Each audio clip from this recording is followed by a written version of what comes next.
Hey everybody, मैं हूं अंजलि और आप देख रहे हैं मेरा यूट्यूब चैनल लो बाय अंजलि। फ्रेंड्स, आज के इस वीडियो में हम डिस्कस करने जा रहे हैं डॉक्ट्राइन ऑफ पैरामीटेरिया के बारे में। उससे पहले मैं आपको ये बता दूं कि अगर आप मेरे चैनल पर नए हैं तो बेल आइकन को प्रेस कर लीजिए ताकि आपको आने वाली वीडियोस का नोटिफिकेशन मिलता रहे। सो फ्रेंड्स, अगर आप और वीडियोस देखना चाहते हैं इंटरप्रिटेशन की तो आप मेरे चैनल पर जाकर देख सकते हैं, जहां पर आपको इंटरप्रिटेशन ऑफ स्टैट्यूट की सेपरेट प्लेलिस्ट मिल जाएगी, जिससे कि आप वीडियोस को ईजिली देख सकते हैं। सो स्टार्ट करते हैं आज की इस वीडियो को।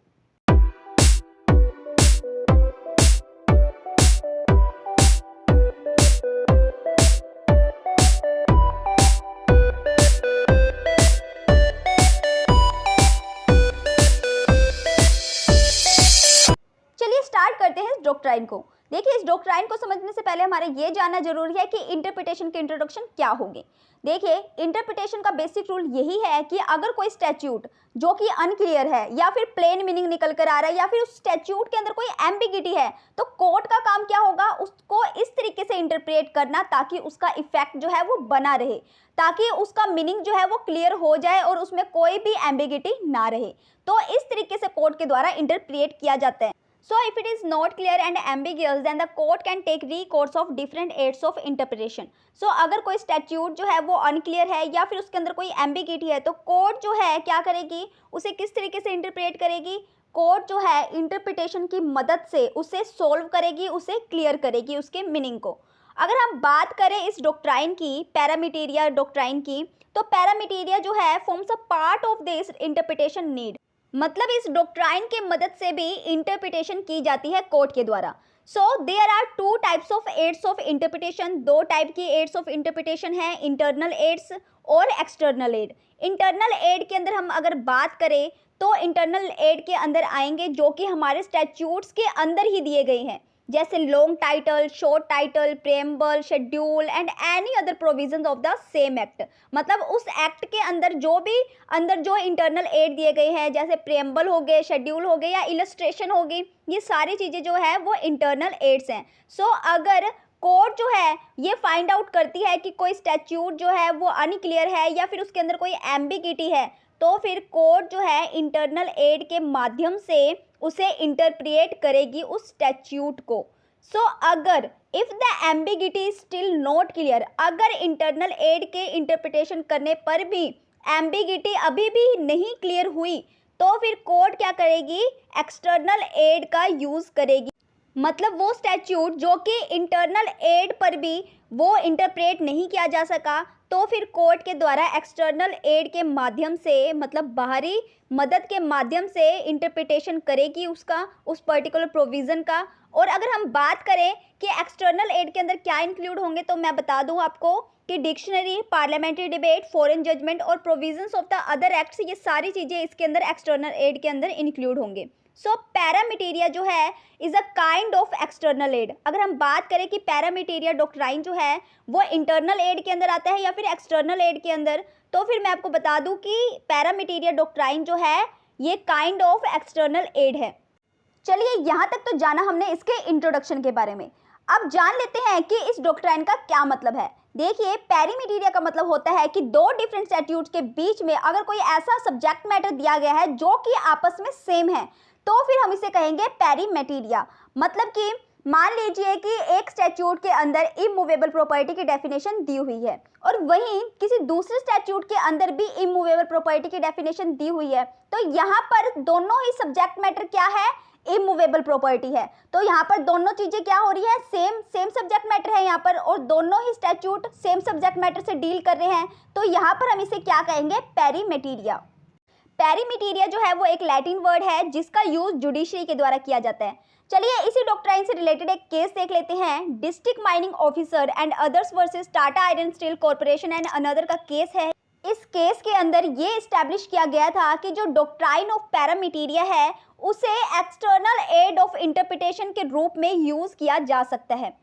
चलिए, इसी रूल को हम एक एग्जाम्पल के थ्रू समझते हैं। The general close act 1897 is an example of it. देखिए, जो सेक्शन 3 है ट्रांसफर ऑफ प्रॉपर्टी एक्ट 1882 का, वो जनरल क्लोज एक्ट 1897 के साथ पढ़ा जाता है। इसलिए पढ़ा जाता है क्योंकि वो दोनों ही स्टैट्यूट जो है इमूवेबल प्रॉपर्टी की बात करते हैं। इन दोनों ही स्टैट्यूट के अंदर इमूवेबल प्रॉपर्टी की डेफिनेशन दी हुई है। सो अगर हम बात करें कि दोनों ही स्टैट्यूट के अंदर अगर कोई कॉन्फ्लिक्ट हो जाता है तो वहां पर ये डॉक्ट्राइन का यूज किया जाता है। So pari materia will be used only when the subject matter of the statutes is similar.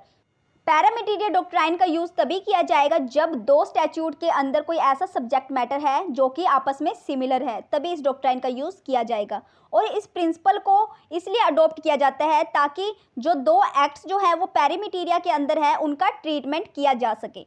सो जो दोनों स्टैट्यूट्स हैं, जनरल क्लोज एक्ट और ट्रांसफर प्रॉपर्टी एक्ट, जो कि पैरामीटेरिया के अंदर हैं, तो उन दोनों ही एक्ट को, उन दोनों ही स्टैट्यूट को एक ही व्यवस्था के अंदर लाया जाएगा ताकि मिसचीफ को दबाया जा सके, उसे रोका जा सके।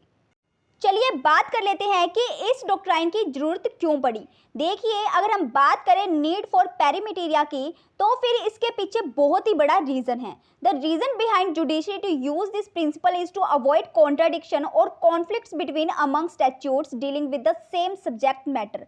अब देखिए, अगर कोई दो स्टैट्यूट्स हैं और उन दोनों ही स्टैट्यूट्स के बीच में कोई सेम सब्जेक्ट मैटर दिया गया है और अगर बाय चांस उन दोनों के बीच में कोई कॉन्फ्लिक्ट हो जाए कि नहीं ये मीनिंग प्रिवेल करेगा, नहीं ये वाला डेफिनेशन प्रिवेल करेगा, तो फिर अगर वहां पर कोई ऐसा कॉन्फ्लिक्ट होता है और उनके बीच में या फिर कोई ऐसी कॉन्ट्राडिक्शन होती है तो उनको रोकने के लिए, उन्हें अवॉइड करने के लिए इस प्रिंसिपल का यूज किया जाता है जुडिशरी के द्वारा। अगर हम बात करें कि ये डॉक्ट्राइन कैसे मदद करता है, तो मैं आपको बता दूं कि ये डॉक्ट्राइन जो है, ये पैरामीटेरिया जो डॉक्ट्राइन है, ये उसी सेम कंटेक्स्ट के अंदर क्या करता है कि जो पहले वाले स्टैट्यूट्स हैं उन्हें ध्यान में रखते हुए दूसरे वाले स्टैट्यूट के वर्ड्स को इंटरप्रेट करता है। अगर किसी स्टैट्यूट के अंदर कई वर्ड्स ऐसे दिए गए हैं जो कि जुडिशरी के द्वारा इंटरप्रेट किए जा चुके हैं या फिर रिकॉग्नाइज किए जा चुके हैं और ऑलरेडी अथॉरिटेटिव वैल्यू गेन कर चुके हैं, तो ऑब्वियसली वो स्टैट्यूट जो है उसका सिमिलर वर्ड या सिमिलर कंटेक्स्ट जो है वो डील करेगा उसी तरीके से। चलिए, यहाँ तक तो हमने जाना इस डॉक्ट्राइन के इंट्रोडक्शन, मीनिंग, एग्जाम्पल और केस लॉज और इसके नीड्स के बारे में। चलिए अब ये जान लेते हैं कि ये डॉक्ट्राइन कब कब अप्लाई होगा। पहली सिचुएशन तो ये है कि different acts having same subject matter. So अगर दो डिफरेंट स्टैट्यूट्स के बीच में कोई ऐसा सब्जेक्ट मैटर दिया गया है जो कि सिमिलर है, तो वहाँ पर ये डॉक्ट्राइन अप्लाई होगा। Similar language in statutes with common purposes interpreted in the same way. So अगर किसी स्टैट्यूट के अंदर सिमिलर लैंग्वेज भी दी गई है, मतलब दो स्टैट्यूट्स के अंदर सिमिलर लैंग्वेज भी अगर दी गई है किसी कॉमन पर्पस के साथ, तो भी उसे भी इसी तरीके से इंटरप्रेट किया जाएगा। और अगर हम बात करें कि कितने ऐसे एक्ट्स हैं जो कि साथ में पढ़े जाते हैं और जिनके सेम सब्जेक्ट मैटर हैं, तो मैं आपको बता दूं कि 6 डिफरेंट एक्ट्स हैं जिनके सब्जेक्ट मैटर जो है वो सेम है और उन दोनों को साथ में पढ़ा जाता है। और जब पार्लियामेंट किसी स्टैट्यूट्स के अंदर सेम वर्ड का यूज़ करती है तो उसका जनरली मतलब यही होता है, जनरली इरादा उसका यही होता है कि उस वर्ड का वही मतलब है जो कि दूसरे स्टैट्यूट के अंदर दिया गया है। सेकेंड सिचुएशन है assistance of an earlier statute. ये प्रिंसिपल बेसिकली ये कहता है कि पहले वाले स्टैट्यूट को ध्यान में रखते हुए ही दूसरे वाले स्टैट्यूट का लेटर स्टैट्यूट को कॉन्स्टिट्यूट किया जाएगा, उसका इंटरप्रिटेशन किया जाएगा। सो अगर सेम वर्ड्स दिए गए हैं सेम कंटेक्स्ट के अंदर उन दोनों डिफरेंट स्टैट्यूट्स के अंदर, तो फिर ये माना जाएगा कोर्ट के द्वारा कि that have the same meaning as in the earlier statute. मतलब कि जो पहले वाले स्टैट्यूट के अंदर जो मीनिंग दे रखा है वही मीनिंग होगा इस दूसरे स्टैट्यूट के अंदर। सो इस तरीके से लेटर स्टैट्यूट्स को कॉन्स्टिट्यूट करेगी कोर्ट। अगर हम तीसरी सिचुएशन की बात करें तो थर्ड सिचुएशन ये कहता है कि different statutes are in pari materia. Third situation ये कह रही है कि पैरामीटेरिया तभी अप्लाई होगा जब दो डिफरेंट स्टैट्यूट जो है वो एक ही पैरामीटेरिया के अंदर होंगे, मतलब दोनों स्टैट्यूट्स का जो सब्जेक्ट मैटर जो है वो सेम होगा। So when there are different statutes are in pari materia through made at different time, चाहे वो डिफरेंट टाइम पे बने हों या फिर वो डिफरेंट टाइम पे एक्सपायर हुए हो या फिर वो मतलब रेफर ना कर रहे हो एक दूसरे को, ठीक है, तो उन दोनों को ही इकट्ठे ही कॉन्स्टिट्यूट किया जाएगा, उन दोनों को इकट्ठे ही लिया जाएगा एक ही सिस्टम के अंदर। फोर्थ सिचुएशन है statutes having not exactly same subject matter. देखिए, ऐसा बिल्कुल भी जरूरी नहीं है कि जो स्टैट्यूट हमें रेफर किए गए हैं और उनके अंदर कोई ऐसे सब्जेक्ट मैटर दिए गए हैं वो सेम नहीं है, मतलब एग्जैक्टली अगर वो सेम नहीं भी हैं तो भी वो पेरीमीटेरिया के अंदर इंक्लूड हो सकते हैं। So subject matter of the two acts should not be identical for application of this rule. हम ये नहीं कह सकते कि इस रूल का अप्लाई तभी होगा जब दो स्टैट्यूट के एक्ट जो है एग्जैक्टली उनका सेम सब्जेक्ट मैटर हो। इसी सिचुएशन से रिलेटेड एक केस देख लेते हैं। Kusum ingots and alloy LTD versus union of India का ये केस है। इस केस के अंदर section 20C of CPC and article 226(2) of constitution of India are held to be in pari materia with each other. ये दोनों ही जो सेक्शन थे, जो आर्टिकल थे, ये आपस में जो थे उनका जो सब्जेक्ट मैटर था वो बिल्कुल एग्जैक्टली सेम नहीं था। फिर भी ये हेल्ड किया गया कोर्ट के द्वारा कि ये दोनों ही पेरीमीटेरिया के अंदर हैं। अगर हम फिफ्थ सिचुएशन की बात करें तो फिफ्थ सिचुएशन है later statutes in pari materia with earlier acts. मतलब कि बाद वाले अगर लॉज जो होते हैं वो पहले वाले इनेक्टमेंट्स के, पहले वाले लॉज के सप्लीमेंट्री या कॉम्प्लीमेंट्री से संबंधित होते हैं।